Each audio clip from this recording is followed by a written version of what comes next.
Salve, salve, Maestra here. And today we are again reading Dev Diary. But today we're gonna be reading about the paid content for this year with the expansion pass too. Happy Monday, Victorians. The time has come. Last week we announced the expansion pass 2. Thank you for the huge amount of response, discussions, hype, and speculation about what is in the past. Speaking of speculation, we saw a lot of it for different countries based on the logos in the expansion pass. For example, Albania, Spain, Russia, Austria, and everywhere across the globe. Some people thought the barrel was for Brune, the flag for flag customization, which is a great idea. But let's continue. And many, many more interesting ideas. Thank you for them all. We had a lot of fun following your discussion. But today, we shall give you a quick tour of the expansion pass. First of all, a proper visit to our first upcoming release and the barrel in the expansion pass 2 logo. Ladies and gentlemen, we are proud to announce Charters of Commerce. I won't be playing the video. If you can watch it and you already probably watch it. So let's move on. Welcome to Charters of Commerce, a mechanics pack focused on building trade companies and negotiating treaties with other nations. Control world trade through market domination, expand companies to new horizons, and strong arm countries into unequal treaties. Use the power of commerce to bend other nations to your will, peacefully or by force. Create monopolies to secure critical industries, keeping foreign investors in check. Ultimately, prove your mettle and produce unique prestige goods to make your brands known worldwide. What's included in Charters of Commerce? Company charters. Grant special charters to companies, giving them a range of special privileges, like trade charters. Let companies trade their goods on the world market.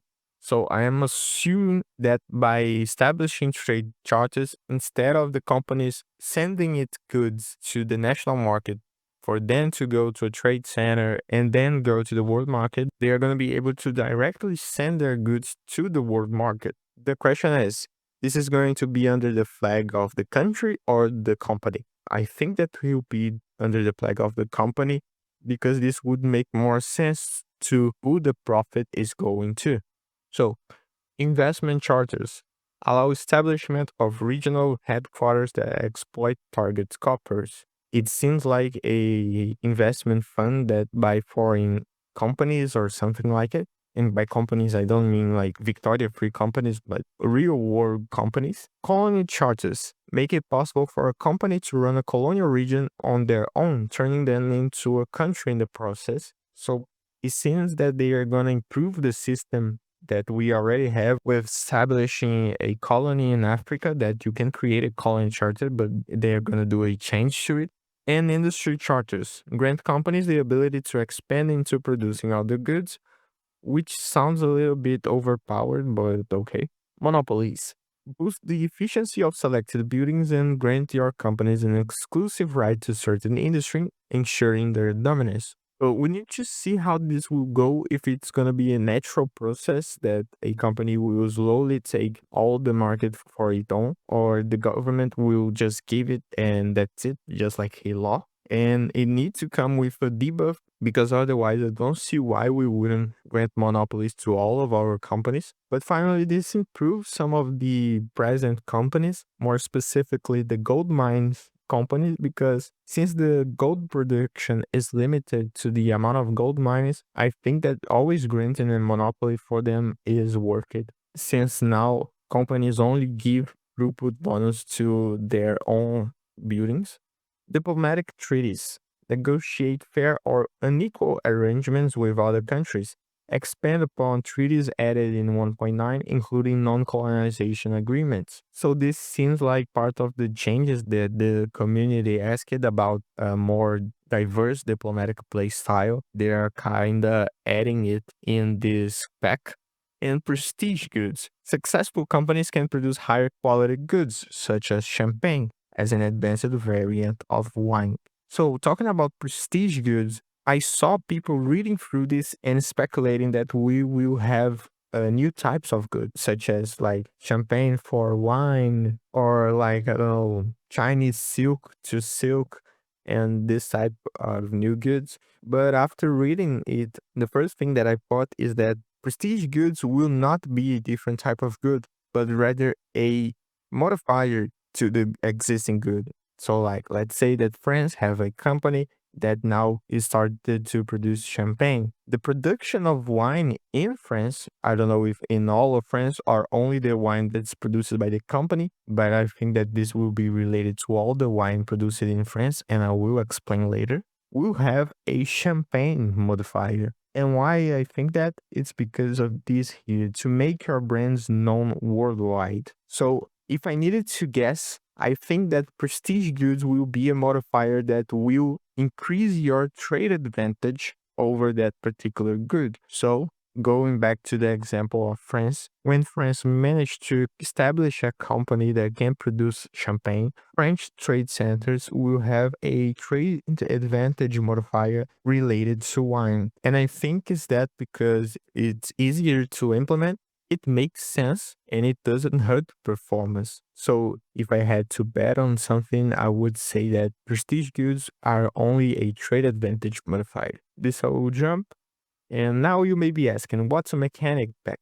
It is a pack aimed to provide mechanical immersion at lower price than expansion due to the lower focus on narrative content. This allows us to provide a deeper mechanical immersion, while extra flavor will be included in an additional immersion pack within the same expansion pass too. This is a bit of an experiment on our end, as we want to make it possible for you to receive both new mechanics as well as narrative content when purchasing Expansion Pass, while also giving you an option to choose only one when buying content separately, Mechanical Pack plus Immersion Pack. The choice is all yours. Charters of Commerce and Update 1.9 will be releasing in June 17th for $20, and it's available to wishlisted by now.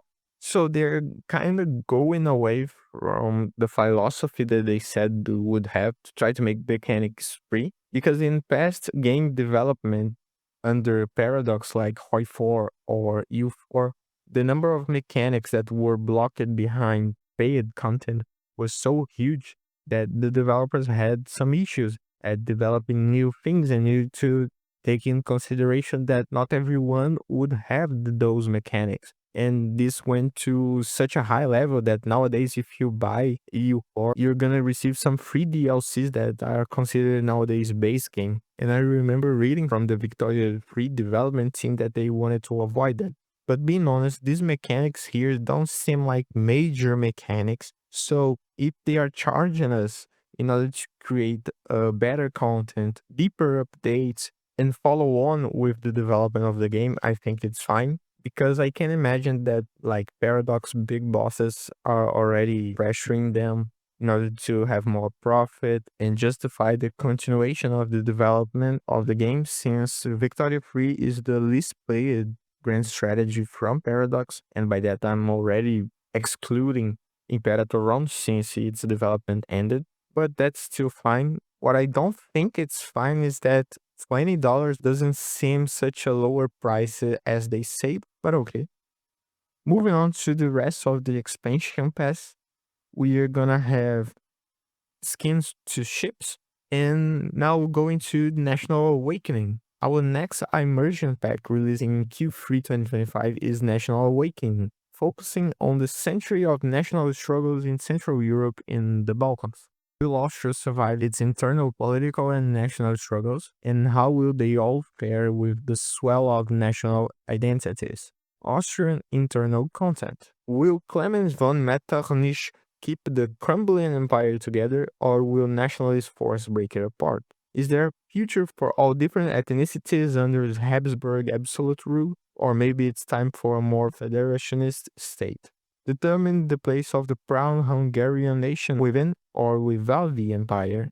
Engage with intricate narrative content surrounding the emerging Balkan states struggling for independence and power. Form Yugoslavia or Illyria, carving out their borders and national outline as you please. Historical characters and new to the art. So after thinking a little bit, I'm very confident to say that this, and I am assuming this will come with a 1.10 update, is potentially the biggest update in Victoria 3 history, and I'm gonna tell you why. So the biggest key issues of Victoria 3 right now are trade. which is gonna be fixed in 1.9, hopefully, military, and culture. And I say culture because nowadays I don't think it make a lot of sense, the culture system, because I already said it on one of my videos that when we reach endgame with France, I expect to see all the France being covered by French culture. But this just don't happen because the Aquitaine people are just not assimilated.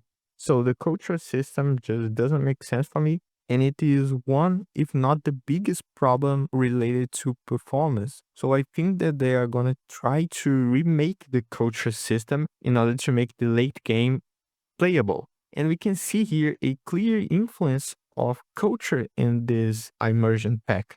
So they say here about national struggles, national identities, the matter of Hungarian nation, different ethnicities. So I think that they're gonna do an overall change to culture in this. But of course, that's not all. With this immersion pack, I suspect that Austria will become very weaker, at least in the beginning of the game. So the national play that Prussia always go to war against Austria will become much more easy for Prussia to win and later form Germany. So we can expect a more common Germany being formed in our games, which is very cool. And also, we can expand this into a new Great War mechanic because the Great War just doesn't happen in Victoria 3 right now. And we need to have it. And as we all know, the First World War exploded in Austria because of the ethnicities issues that they had. So maybe a new mechanic for the World War. And finally, something I think no one thought while reading this is this part here, carving out their borders and national outline as you please.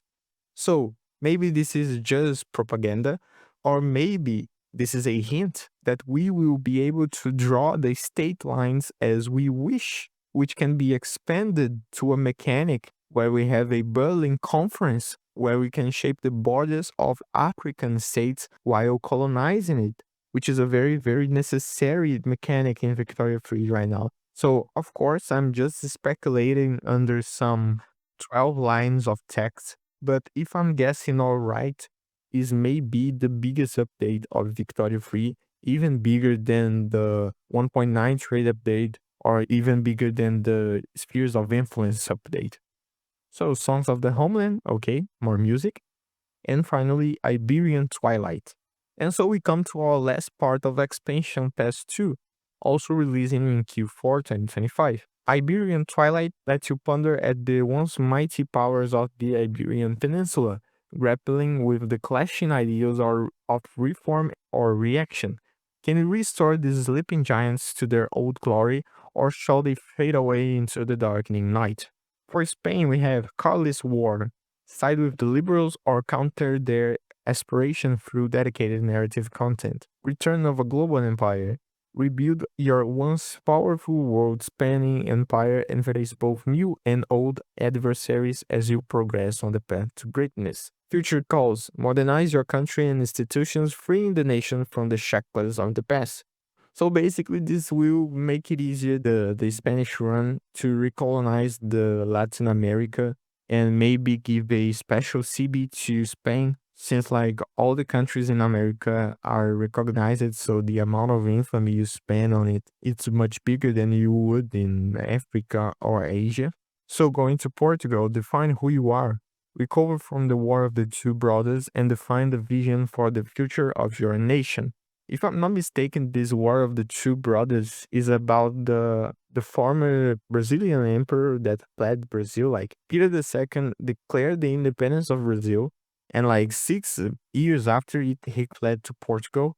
And one of the reasons he fled to Portugal was to fight against his brother. That's why War of the Two Brothers, in order to secure the throne for his niece, which, if I'm not mistaken, is the girl that is the leader of Portugal when you start a campaign in Victoria 3. Maybe I am mixing it with Isabella from Spain, but I've never played with Portugal, but I have this image of a little girl being the leader of Portugal.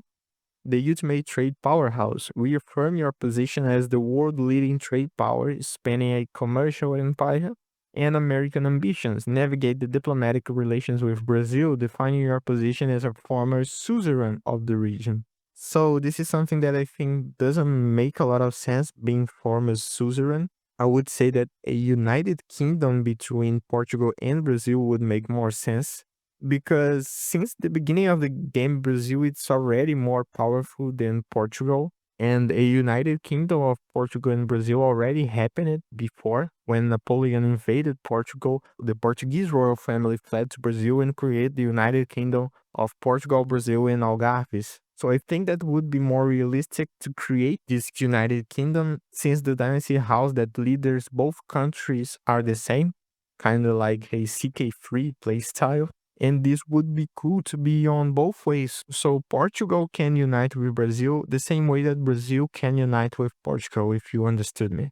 And finally, One Iberia, unite the peninsula under your rule and new art. So I think that I might be right about both 1.10 and 1.11 because as I said, I think 1.10 will be about culture and 1.11 will be about military. And as you can see here, we have a lot of military stuff. So Carlist War, war against former colonies, War of the Two Brothers, war against former colonies, war to unite Iberia. So I think this Iberian Twilight will come together with a 1.11 update that will be focused on military. So just to point out what I said about prestige goods, there is a comment asking if there are gonna be more goods. And he answers yes, no, maybe. And being honest, if they would add more goods, I think the step would either not answer or rather just answer yes. So since they are making a little bit of mystery around it, I think that this just support the idea that prestige goods won't be new goods.